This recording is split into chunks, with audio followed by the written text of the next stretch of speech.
President Trump addressed the nation last night in a politically charged primetime speech. In front of Christmas trees at the White House, he blamed his predecessor, Joe Biden, and the Democrats in general for economic challenges and inflation. Our White House correspondent Liz Landers has this fact check. Good evening, America. As the first year of his second term comes to a close, President Trump projected positivity. Over the past 11 months, we have brought more positive change to Washington than any administration in American history. There's never been anything like it, and I think most would agree. The roughly 20-minute speech mostly focused on the state of the economy, as new polling shows Americans concerned about the price of goods and souring on his handling of the issue. In the latest PBS News NPR Marist poll, 57% disapprove of the job he's doing on the economy. Just 36% of poll respondents approve, a record low across both his terms. Throughout the address, the president falsely referred to inflation as a solved problem. When I took office, inflation was the worst in 48 years, and some would say in the history of our country. Inflation has stopped. Wages are up. Prices are down. Our nation is strong. As we reported earlier in the program, inflation has slowed, but year-over-year inflation remains higher than the Federal Reserve's 2% target. Inflation was at a four-decade high in 2022 under President Biden, but had been higher at multiple points in the 20th century, most recently around 1980 at nearly 14%.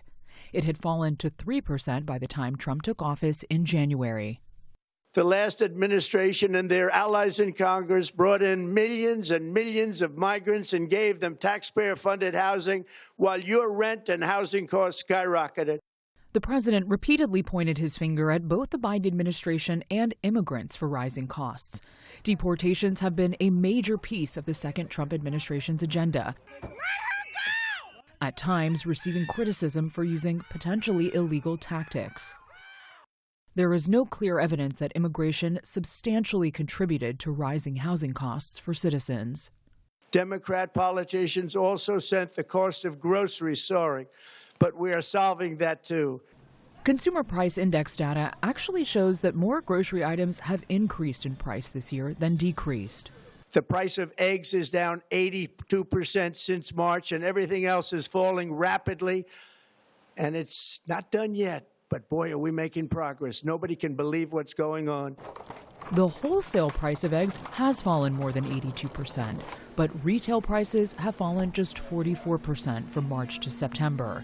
And the Consumer Price Index rose by 3% in September.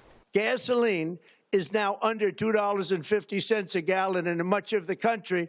In some states, it, by the way, just hit $1.99 a gallon.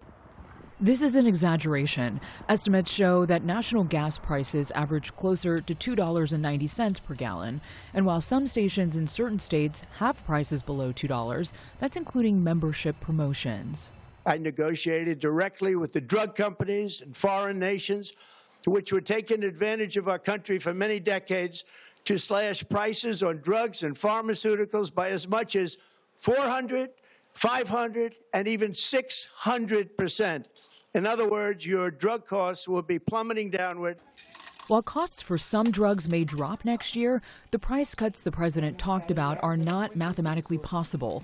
A 100% cut would mean prescription drugs would be free. I've secured a record-breaking $18 trillion of investment into the United States, which means jobs, wage increases, growth, factory openings, and far greater national security.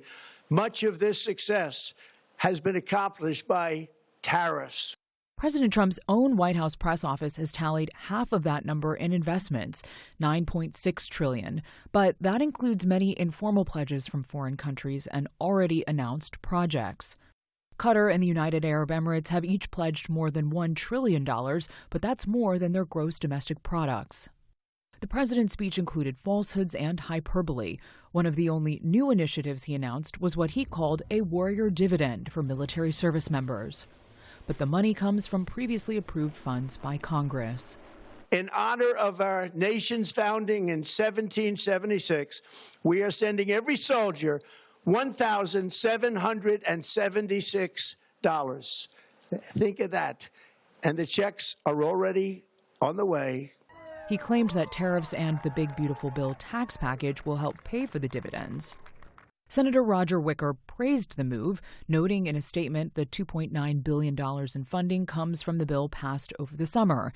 It was allocated to offset housing costs and cost of living increases and meant to be doled out over 2 years instead of a lump payment. But the funds do not come directly from tariff revenue. We're poised for an economic boom, the likes of which the world has never seen. The president ended his message with defiance as he looked ahead to next year.